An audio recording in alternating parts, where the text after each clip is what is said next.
Hello and welcome back to Logical Magic, examining Esoterica. Hey, today I have a guest for you. Her name is Tabitha Fritz, and she's going to tell us part of her life's purpose journey. She had a couple of false starts in it, and she's ended up in part of a life coaching and teaching experience that we'll get to at the end of this. But I wanted to welcome Tabitha. How are you today? I am great. Thank you so much. All right. So, Tabitha, can you tell me how you came to where you are today? Because read a little bit about your background and your biography, and it includes the cannabis industry in Canada. And I don't really know the particulars, but something went a little wrong there and had you questioning a lot of things. Can you give me the details of what happened? Yeah, absolutely. So, my journey in the cannabis industry started around 2016. My husband and I were making cannabis edibles at home for ourselves and for some close friends and family members who were cannabis patients. And then two women in Toronto decided to start these sort of underground farmers markets for cannabis products. And my husband and I are both very business oriented. We're entrepreneurs. So we kind of looked at each other and said, hey, like, let's start doing this. Let's see if we can sell these products to people. We'll learn more about what helps people. We'll learn more about how cannabis works for people. And maybe we can make a little money on the side as well. Mhm. So we started our company, our edibles company, doing that. And we were able to gain a real significant appreciation for the cannabis consumer and what it was that they wanted and were looking for in their products. And when we heard that the Canadian government was planning to legalize cannabis federally in 2018, we knew that we wanted to get to the regulated market. Like, that was a goal for us, right? We didn't want to continue to operate in the underground if it was available to us to operate in the regulated market. So my husband and I set that goal for ourselves and for our company. And we began working towards that, right? We continued to make and sell our products with the intention that we would be moving into the regulated industry once it was available. Well, in 2020, the opportunity. One of the things that I'd like to cover is one of the profiles for cannabis, because I have a lot of listeners who have general anxiety disorder brought about by trauma, because I help people heal from PTSD and CPTSD.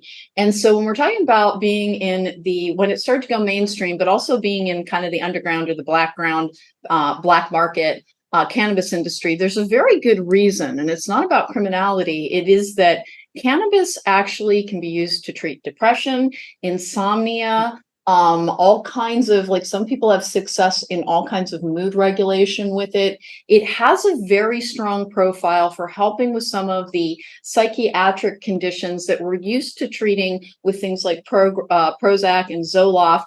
They can have bad side effects. And one of the reasons that people are drawn towards cannabis, which is completely legal where I am, and I think it's legal where you are as well, but it's not legal throughout the United States. So that's part of the reason I kind of wanted to cover that background of going into what was a black market trade at that time was not because you're lawless by nature, but rather there was a pronounced need. And particularly people who are working in healing professions and who are psychics have a difficult time taking pharmaceuticals sometimes, but sometimes cannabis will really aid their journey. And I'm sorry, I wasn't trying to cut you off. I just wanted to cover that background for anybody who's listening. Please continue. Yeah, that's exactly right. And you want to know, that's something that I really became more and more aware of as we were running this business in the beginning stages, right? I really came to understand how powerful cannabis is when it's used with intention, right? And so for many, as you noted, many healers, many people who aren't necessarily mainstream, they're looking for something to help them with those mental health challenges that works with their body instead of covering up or masking certain symptoms that they have. So the reason that we went into it was because it's a healing plant, right? It's a plant that is designed to work with our bodies. Everyone has an endocannabinoid system that's designed to work with this plant.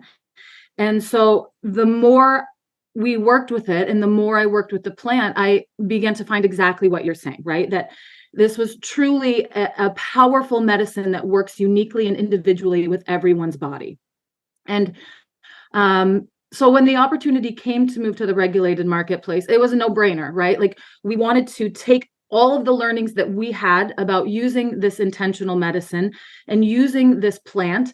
And we wanted to bring it to Canadians, to all of the Canadians that we could, not just the people who were coming to these underground farmers markets in Toronto, right? So the mission kind of became bigger than it had been before.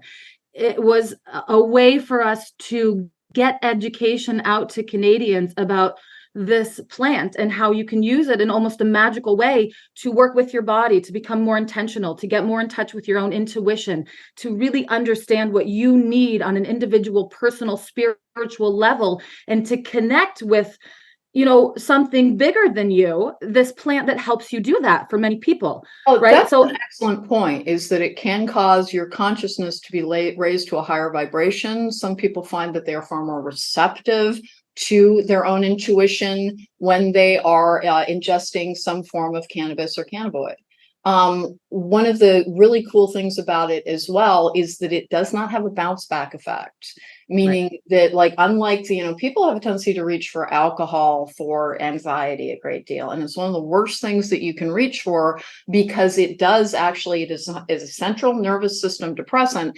And there is actually a fall in essentially your chemical balance as you recover from it as well. And cannabis, to the best of my knowledge, and it's not like I've studied it in some scientific profile, but to the best of my knowledge, cannabis allows you to have a more even experience overall, and it can help connect you to your intuition. And unlike pharmaceuticals, it does actually have, it has no withdrawal from it. So if you have any issues with its availability, you're not likely to have any forms of withdrawal, which is unlike a lot of the pharmaceuticals that are available. Is that people, Right. Please don't get me wrong, I'm such a fan of Western medicine. I'm so glad we live in a modern time, but it's not right for absolutely everybody. And particularly in the United States, where people have gaps in their medical insurance coverage, it can be an excellent choice for people who are trying to treat mood disorders brought on by the stress of the modern day. And I'm sorry to keep cutting you off. There's just I hear you say some things that's like, oh, let me flesh that out. So back to you, Tabitha. No, you're totally right. Look, and I think we're really on the precipice of a world in which people really understand how to use cannabis with intention, right? There are so many different use cases for, it affects us in so many dimensions. Cannabis affects us physically and mentally and emotionally and spiritually and socially, right? So the more we learn about cannabis and the more people learn to use it as, with a specific focus and reason in mind, the more we're going to be having these conversations. So I'm very grateful to you for continuing to bring up these things that your listeners are interested in, because really I believe in preaching the gospel of cannabis as much as I can. It affected me in a strong way. I credit it with helping me to resolve my anxiety disorder. And like you mentioned, alcohol we use it frequently as a mask for our mental health challenges, but at least with my own anxiety, I know alcohol just exacerbates it. Right. So I'll only cannabis drink never. I only drink to celebrate Right. something, and simply because I find that it has a bounce back effect on my ability to cope with frustration and anger, and that I'll have a dip in my mood quality in the 2 days after I've had any form of drink. And so I just basically don't drink unless I'm toasting something. I don't drink any longer. And a lot of psychics actually don't use alcohol because it is a lower vibrational substance. And so That's 2020 great. comes around. I'm sorry, it's 2018. You're working within the legalized cannabis industry within Toronto, Canada. Is that correct? No, we were still underground in 2018. So it was in 2020 when we first got the opportunity to move to the regulated space. So we began that process. My husband is the gummy man. We named him as Chief Gummy Officer of our company because he makes all the gummies. He has developed all the recipes, all the formulations. He's like the mad scientist of our company. And I'm much more organized. I'm much more focused in some ways. So between the two of us, we decided that he would be managing all of the production and I would become the CEO of the company, because I had already been doing things like all of the data management and, maintaining the email system and making sure that the budget was taken care of, etc. So it kind of made sense that I would move into that role. So we began the process of moving into the regulated industry, right? We got some investors to work with, and we found a licensed producer that their facility we would be able to operate out of and produce our gummies. We make cannabis-infused gummies, and we started it. And so it took about a year for me to become completely miserable. Wow. Okay. And it was a shock, right? Because when we moved into the regulated space, we both sort of looked at each other and said, we made it, right? Like this was our goal. We both could feel, we're both very intuitive people, me and my husband, we're both quite spiritual. So we could feel that we were doing exactly what we were meant to do. And I knew it. I knew I was doing what I was supposed to do. I was supposed to move this company into the regulated industry so that I could teach Canadians all about cannabis and how to use it to improve the quality of their life. But here I was completely miserable. So what was going on? There was this huge conflict. How do I feel miserable if I'm on my path that I'm doing what I'm supposed to be doing? Right. And so I became increasingly conflicted.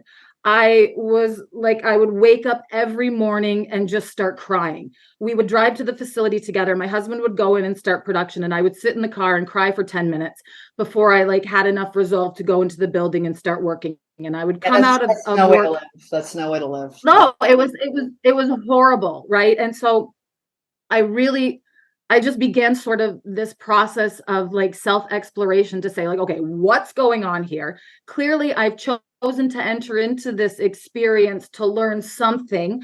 So what is the thing that I wanted to learn by entering into this experience? How can I find the learning so that I can feel better? So that's where I found myself in, let's see, I guess it was probably late 2021. I found myself in sort of the bottom of the barrel, so to speak, like emotionally and spiritually and mentally.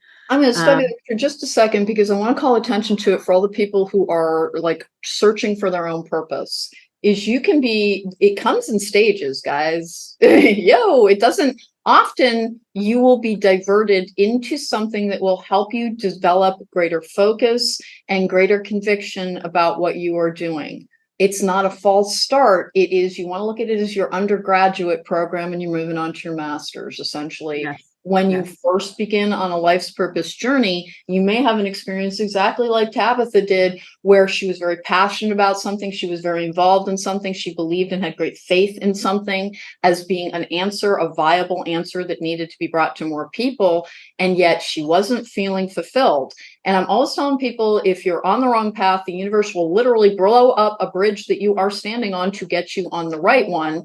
And so it sounds like your version of having your bridge blow up was sitting in your car and crying for 10 minutes every day, which that is not a sustainable thing. We can all go through periods of stress, and it can be about you're in the middle of a court battle or something. But if your daily life encompasses a form of misery that is related to what you are doing, start asking for your life's purpose to be brought to you. So you reach this kind of fork in the road, your own personal crossroads, and what happens then?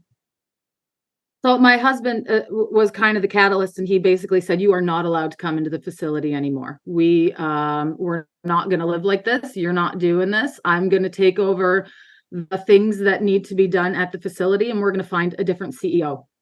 So he started that process. And that, by having to not go into the facility every day, I was working from home then instead, and it freed up quite a bit of time. So I decided that what I was going to do with that time that was available is I was just going to start sitting in meditation with myself, with my higher self. And I was going to let whatever the lessons that I needed to learn come through. And I was just going to be there and available and open for them. And so I started that. I got myself, like a moleskin journal, and I sat with it every single day. And I would sit and I would say, okay, how am I feeling today? I would write out how I'm feeling. Okay, what am I grateful for today? I might pull some tarot cards to reflect on how I was feeling. But I really started to develop a system for myself, right? I had this morning ritual that I would engage in. And through that, and through the meditations that I was engaging in every day, I began to sort of download a system for figuring out what my purpose was.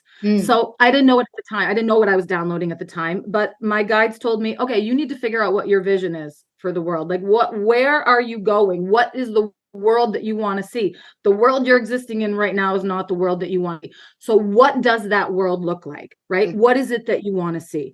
And then once I figured out my vision, I started, they said, okay, now what's important to you?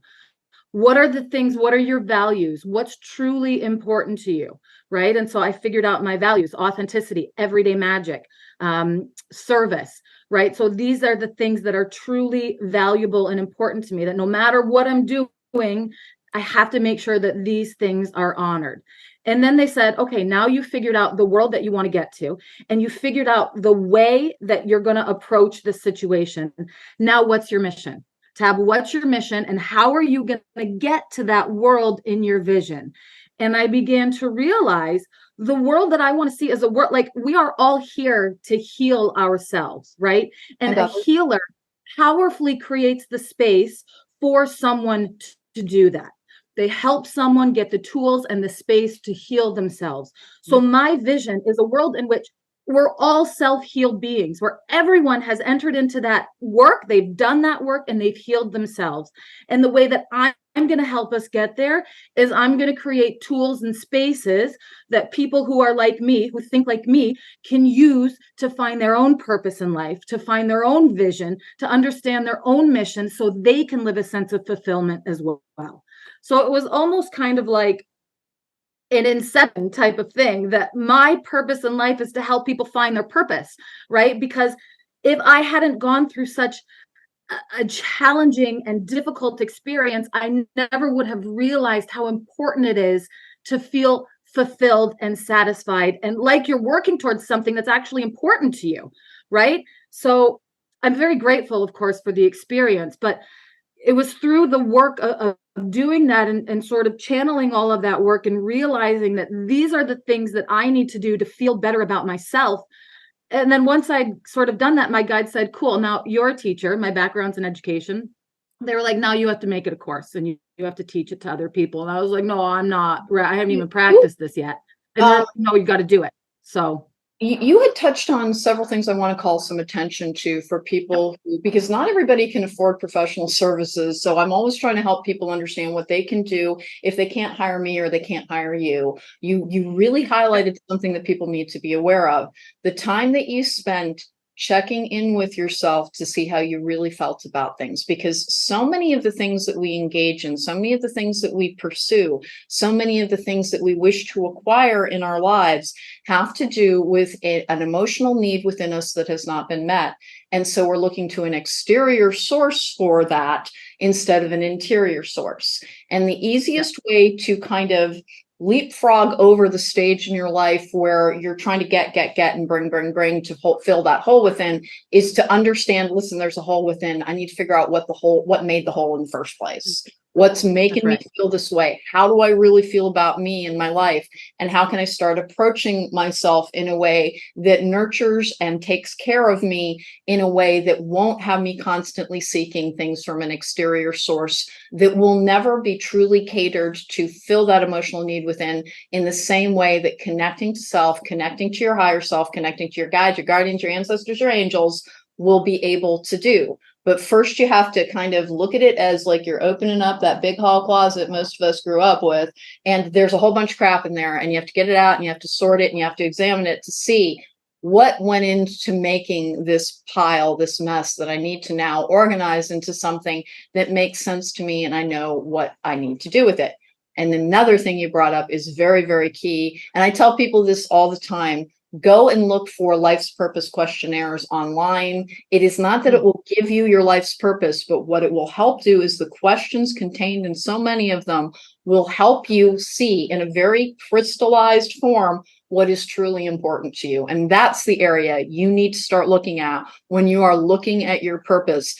Quit thinking, what can I get to make me feel better? But what change do I wish to see in this world overall so that I can feel hope and I can feel as if I have contributed something with the life I came here to live? And that's everything that a life's purpose is. So once again, back to you. And then what happens? Man, I'm just vibing off of what you just said. There were so many good nuggets in those 2 paragraphs that you just put out.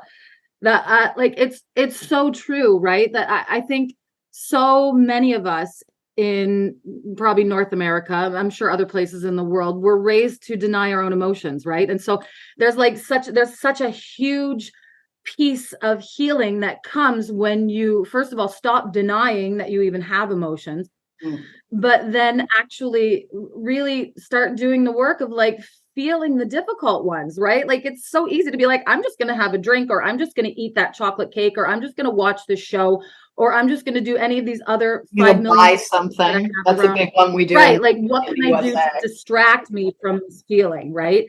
And instead, the solution is to actually go into the feeling, right? Like our friend Rumi said, the cure for the pain is in the pain. So it's when we sit with that difficult emotion and honor it and recognize it for what it is, which is a message from our own intuition and from our higher self saying, hey, guess what, babe, something's not right. Like we need to fix something here. You need to figure out what's going on and why you feel this way. Oh, exactly. Right? So if you're unhappy, stop looking for an exterior relationship to try and make you happy. If you're unhappy, it is because you have not found a resonant connection with the life force that is within you. And it doesn't mean you'll never fall in love, or you'll never have a great car, and you'll never have a great house. What it means is that if you hand your self-esteem to the exterior world, which is what we really are doing when we're looking for something outside of ourselves to be brought to us, that's what we're doing, is we're placing here's my happiness, world, give it back to me in a form that will make me feel fulfilled. We're working in it from the opposite direction that we need to be. Figure out where inside of you is a need that is not being met, and often pay very close attention to how you're talking to yourself. It is because it's not your real voice, guys. It's what you were programmed to believe about your emotions. It comes from your caretakers, sometimes from your social experience and being bullied. If you are unkind to yourself in your head, that is not you. That is a part of you that is hypercritical, that never learned how, and it's not your fault. It's just a gap in your nurturing experience. We all have to nurture ourselves again as adults. It's part of our job. It's part of your nurturing experience as an adult to learn how to speak to yourself affectionately, productively, but also honestly, because like we all have some crap we need to deal with. It doesn't mean we're not lovable, because everybody's got their monster on a leash, is what I'm always telling people.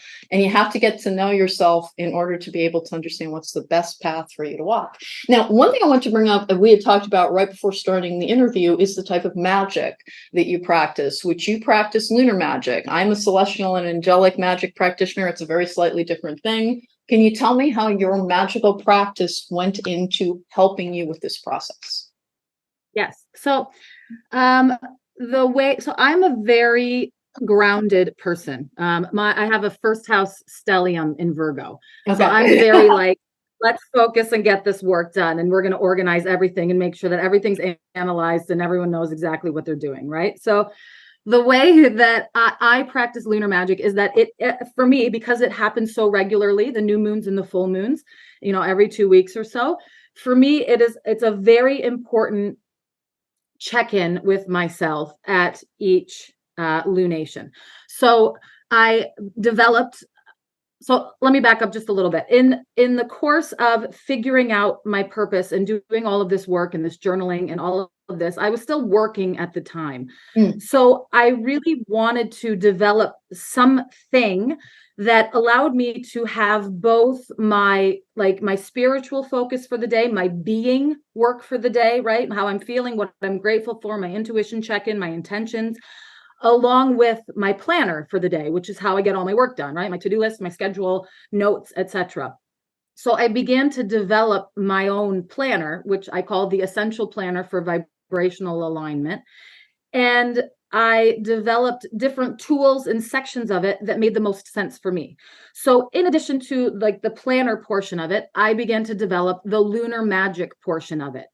And what that consists of is, for each new moon and full moon, I have a tarot spread that I developed that I do to check in with myself and think about the past month. And I also have a worksheet that I sit down and I have very specific questions about, okay, what if it's a full moon, what am I reflecting on? What am I letting go of? If it's a new moon, it's about, okay, what intentions am I setting for it this month? I take a look at the astrology of each lunation and consider that in combination with my own natal chart. And then I do some kind of ritual as well, either a releasing ritual for the full moon or an intention setting ritual for the new moon.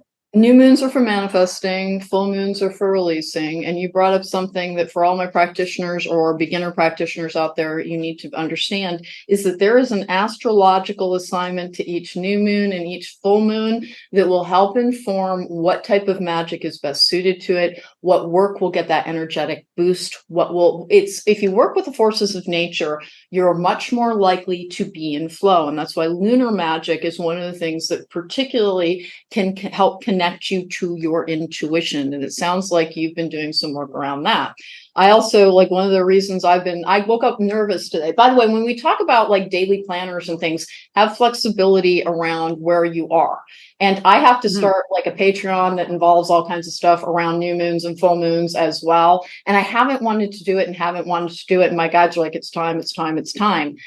Remember, there is something else we want to point out when we're talking about your life's purpose and your life's path.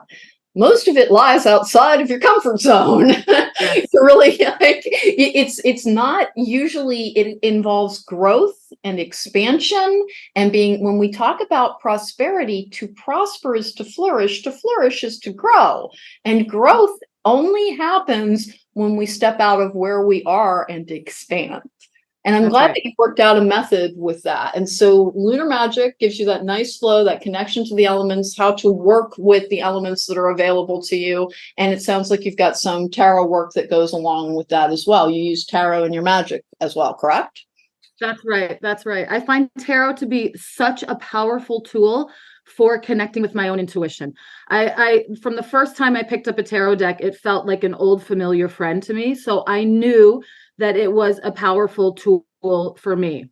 That I have other tools that I use occasionally, like pendulums or, some different things like that. But I think everyone has different tools that speak strongest to them. Tarot really speaks to me. So I began using it just as a way to connect with my own intuition. And now I do tarot readings for other people too, because I found it to be such a powerful way to deliver so I'm a very direct person when I speak to someone, and I find that tarot gives me, you understand, it gives me like a really good focus to just deliver a message to somebody in a way that is uplifting, but is also very honest and truthful. So, tarot doesn't beat around the bush. It's like, girl, you better get your life together. Oh, right? Yeah. No, tarot makes you look at your subconscious stuff. And you can use tarot to look at the past, the present, and the future. Yeah. And oddly enough, one of the places you want to start is looking at the past, because that'll help you unpack that closet we were talking about that has all your junk that you have to sort out in order to be able to be like, where am I? Who am I? Where am I going? And what made me in the first place? And that's one of the tools for getting to know yourselves as well. And when it comes to tarot, remember, it really, you do tarot readings for people. I do tarot readings for people. Even if you draw cards, it helps to get somebody with a fresh perspective, because we have this problem with being blind to our stuff. You've got a lot of earth in your chart. I've got a lot of earth in my chart. And one of the things that we can become is entrenched in our view of self, particularly as when you've got any type of earth influence. And it can help tremendously to have somebody else, even if you think you know the particulars of a situation, take a look at it for you, because it's just like having somebody else proofread for you. After a while, when you've written something, you know what it's supposed to say. And so that's what you see. Somebody else can be like, did you really mean to use witch there? Because it's not the right word. Like people will spot the things that we become blind to because we see it every day. And the same thing happens in tarot. You know what? Here's a little tip for anyone who's like a newbie to tarot or who is just starting out, is I actually sometimes use ChatGPT to ask about interpretations for specific questions and cards. So I'll go on to ChatGPT. I'll be like, you are an experienced and wise tarot reader. I want you to use a tone that is uplifting and positive. I asked this question and pulled this card give me an interpretation for this. And ChatGPT will give you, you can tell it to give you as many different interpretations as you want. And then I find it to be really interesting to read through those interpretations and then see, oh yeah, there's a perspective that I hadn't considered. So your listeners can also exactly use like AI for that. Yep. Exactly like that. They bring us messages in the most inventive ways possible. And I'll use like a weird, like I said, I woke up anxious, which I'm not normally anxious any longer. And every day I go and I ground in a park here, and there's a very private area that I found. About 4 days ago, somebody threw a beer can into the stream that I sit by. And it's a really hard explanation as to why it was very difficult for me to get it out of there without breaking my face. But it took me 4 days to figure out how the heck am I going to get that out of there.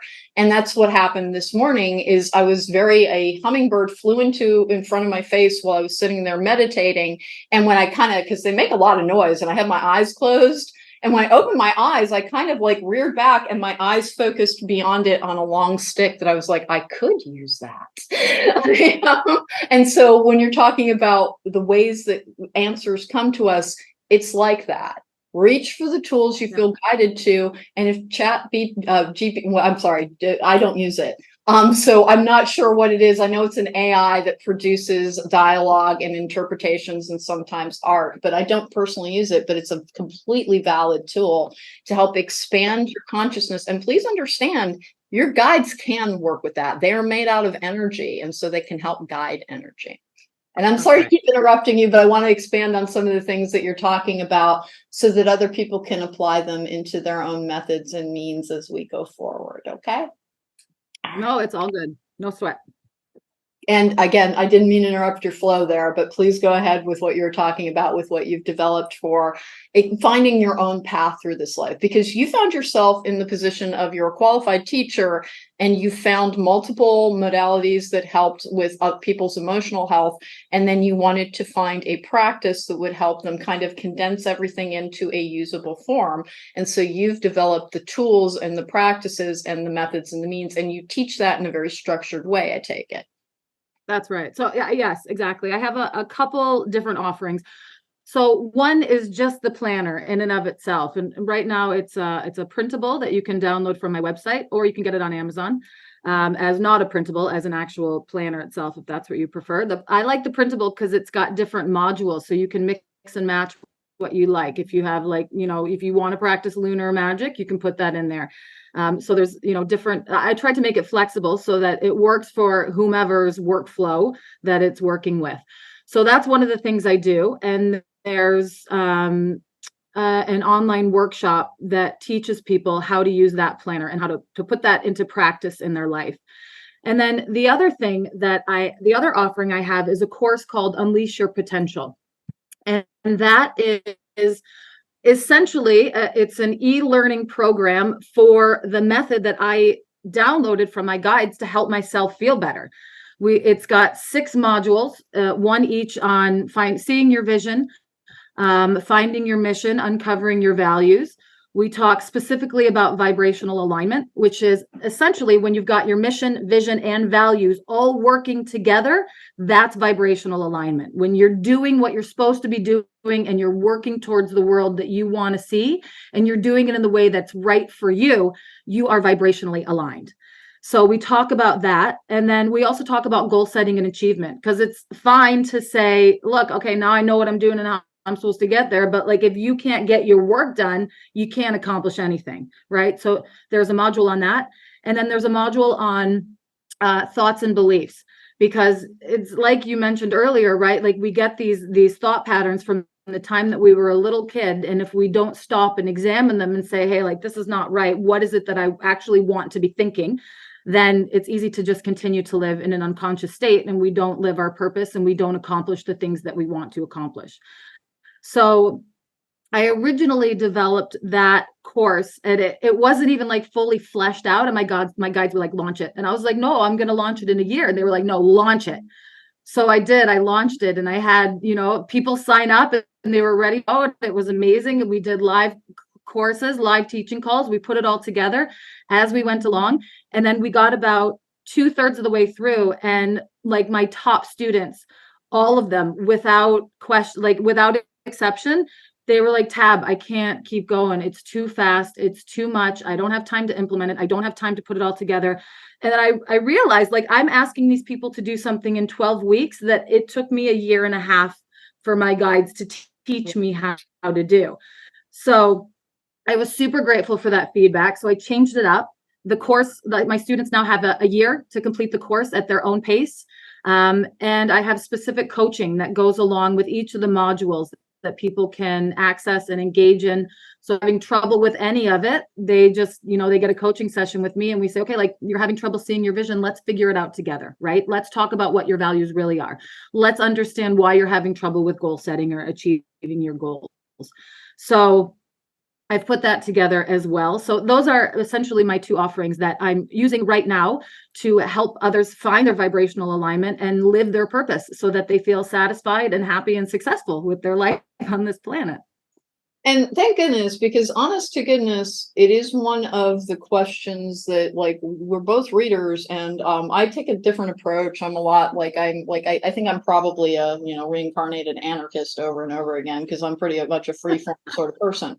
But you offer a lot of structure, and that can help people tremendously, because so many people feel truly, truly lost. And I like the fact that when we will get, feedback on things. And by the way, one of the things that was making me laugh when you were talking was when you're like, well, I launched it. And you're like, no, I'm going to launch it a year from now. And your guys are like, no, now. And please understand that will happen over and over and over again. And hey, there's something else I want to cover when we're talking about pursuing your life's purpose, your life's path, and what it entails as you begin down that path, is that you will experience failures. You will experience roadblocks. You will experience all kinds of obstructions that make you do, because the work that we're talking about first, that's like, think of yourself as sedimentary rock and you're taking down the layers.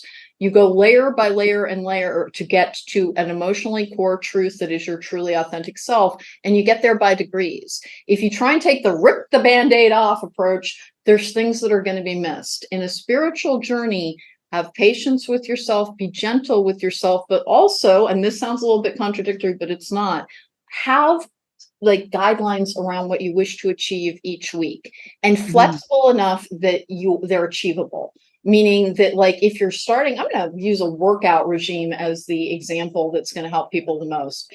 If you had just started getting into fitness and you decided, I'm going to go every day, 6 days a week, I'm going to take an active rest day on the 7th, you will burn out so quickly. Don't jump into the deep end, tiptoe in through the kiddie pool on some of these things, and allow yourself to change and evolve, because you really are going through different stages of growth and development. And Tabitha's method sounds like it has a really good way to help guide you through that, including ways to take apart the obstructions that get in the way. We will bump into parts of ourselves that we weren't ready to face. Denial is a protective construct within our psyche. Please don't ever berate yourself for not being able to face something until it is time to face it. And it does come off like you're taking off layers after a snow day or something. You're peeling yourself like an onion to get to the core truth. And you may have completely different developments around a life's purpose as you are going. So for our people who are working towards their purpose already, please remember that you can have a stage 1 and then a stage 2. You can have all the way up to like a stage 15 for all I know. It is an ever evolving thing, coming out like you're a tree, growing your rings and your layers. Allow yourself to change and grow and evolve as you go forward. Is there anything that, again, one of the reasons that I'm always asking my guests to, like, what do you recommend that people can do for free? Because people are a very limited means during a time of, a lot of economic deprivation. So what do you recommend if people can't afford you and they can't afford me? What do you recommend that they do to start down this path? So the number one thing that I would recommend people do is start off with some kind of a mindful morning routine. That is free, right? So whether that means that you sit in meditation every day. So here are some ideas for what you could include in your mindful morning routine. And if these don't work for you, perhaps in the morning, then you could put them at some other time in the day. But keep in mind that the way you start your day is kind of the way your whole day is going to go. So if you can do these things in the morning, you're really setting yourself up for success more than if you, do them like right before you go to bed or something.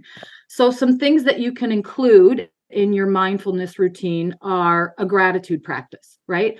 When you, even if you just list 3 things every day that you're grateful for, it puts you in a frame of mind where you are positive, you are focused on the things that you have instead of the things that you are lacking, and you are attracting more of those positive things into your life with that state of gratitude. Okay, so that's number 1. Gratitude practice is huge. Connect with nature if you can. It's not always possible. I live in the middle of Toronto. It's hard for me to get out into much nature, but I can go into my backyard and put my bare feet on the grass, right? So find some way to connect with nature in the morning if possible, but throughout the day if not. You mentioned you go to a park every morning. That's a perfect place to engage in a mindful routine, right? One thing to add to that, because it's such excellent advice, is please remember, if you genuinely do not have access to public grounds or to parks, or because some people don't, like some people live in like, you know, food grocery zones where there's no decent food to be had, but they still want to be able to connect spiritually. Please remember, on YouTube, there are unbelievable numbers of forest walks.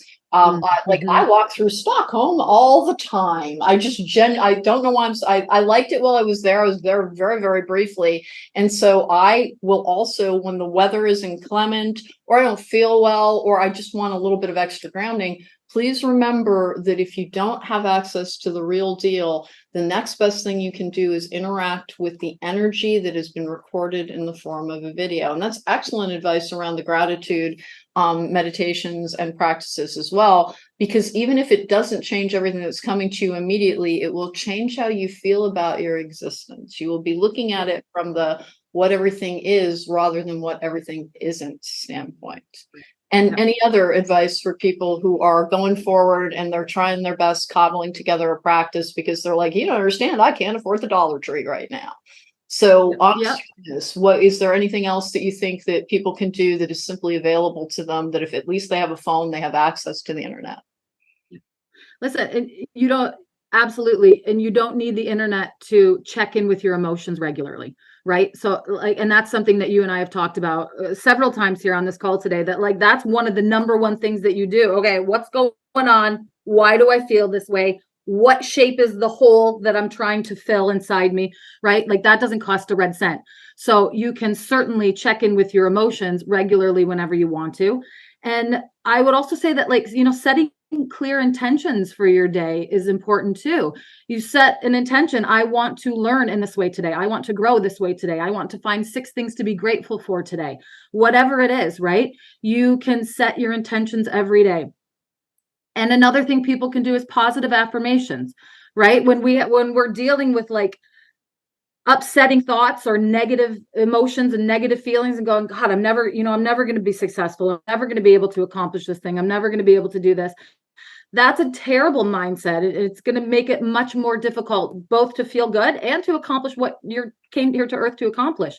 So having, a set of positive affirmations that really work for you, that you can return to throughout the day, is another practice that people can engage in, and that will help them start to really feel better and find their purpose. Can you give me an example of, again, I'm a celestial and angelic magic practitioner, which is a form of Enochian magic, which is actually a form of chaos magic, which is very alarming to hear, but all it means is that it's not as structured as some of the older practices. It's basically, you get to take from different belief systems what works for you as part of the belief in chaos magic. So what are some affirmations that work for you that help you feel more connected to your magical side? Because we all have a magical side. Wow. So for me, my magic is quite grounded, but for me, an affirmation would be, I am in touch with my intuition. I hear the messages that spirit sends me. I receive the words of my guides, right? So for me, spirituality is really about getting in touch with my own intuition, because that's how my guides speak to me. I'm claircognizant. So I will just sometimes know stuff. But in order to be that, and in order to do that and trust that, I have to be clear. I have to be a clear channel, right? So, and I have to be willing to trust it, that when it comes through, that it's true and it's the truth for me.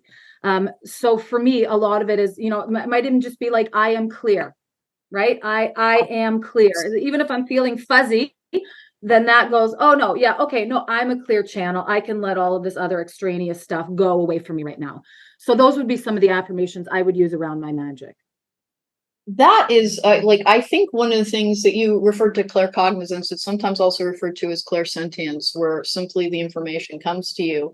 And that is when you're able to be in clear connection with a collective consciousness, you have access to ancestral knowledge, ancestral teaching, and collective teaching and collective knowledge as well. So clairsentience is something that you can start developing by the invitation of asking for the answers to be brought to me as well. And that is one of the affirmations, is to remember when you sit down to meditate, if you don't meditate well, which a lot of people with anxiety don't, do something called training wheel meditation, where you sit in alignment. You don't have to be in a lotus position. Not everybody is comfortable in the cross-legged position. Sit in alignment. You can be in a chair. You can be on something natural, and allow the light to come down through you, light up all of your chakra points. And then one of the things that you want to do afterwards is count your breath in and out as one in, one out. Go up to 10 or 11. If you really resonate well with the idea of 1111 being spirit guide messages, go to 11. And before you sit down to do that, ask for your information, your guidance, and your answers to be brought to you. And then the affirmation that you need to give yourself before that is, I will trust my intuition to guide me to what I need to know. And that's one of the things that I try and tell people as well. And I'm sorry to harp on the freebie. It's in the United States, people genuinely struggle with getting access to adequate mental health care. And because so many things, they're barred by insurance. And so that's one of the reasons that I'm always like, okay, and that is wonderful. I wish you so well with your business, and I hope you get a great many clients out of this.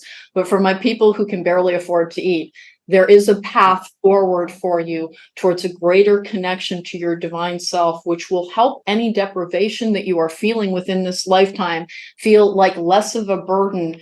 Everything feels like less of a burden. Everything feels like less of a challenge, and all of your suffering becomes lessened when you feel that you are connected to a universal flow that is trying to teach and illustrate the best that your soul can achieve within this lifetime. And that's what your life's purpose is. When we hear life's purpose, we think profession. Please don't think profession, think purpose. And then Tabitha, you at the very start of this taught one of the most important lessons people can possibly know around a life's purpose is, don't be afraid to start again. Don't be afraid to, even if you think, I've put in so much work on this, this has to work. Dude, if it's not working, set it aside and figure out what will. Never be afraid to start again. Don't give up on yourself, but also don't be afraid to say, this is not working for me. I'm crying in my car 10 minutes a day is one of the biggest red flags you can have around that.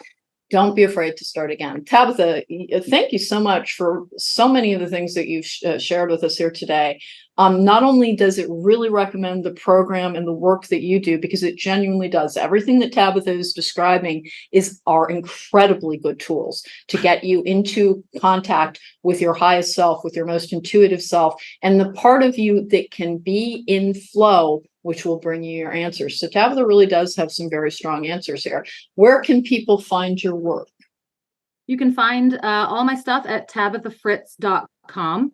And as we were talking about cannabis stuff earlier as well, if people are interested in learning more about using cannabis with intention, they can find my website, penelopeswrist.com, which is all about how to use cannabis with intention for different use cases.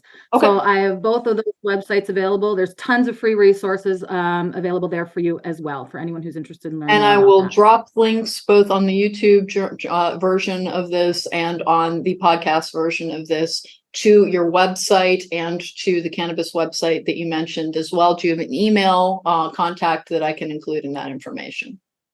Yep. People can find me. I'm at tabithafritz@live.com.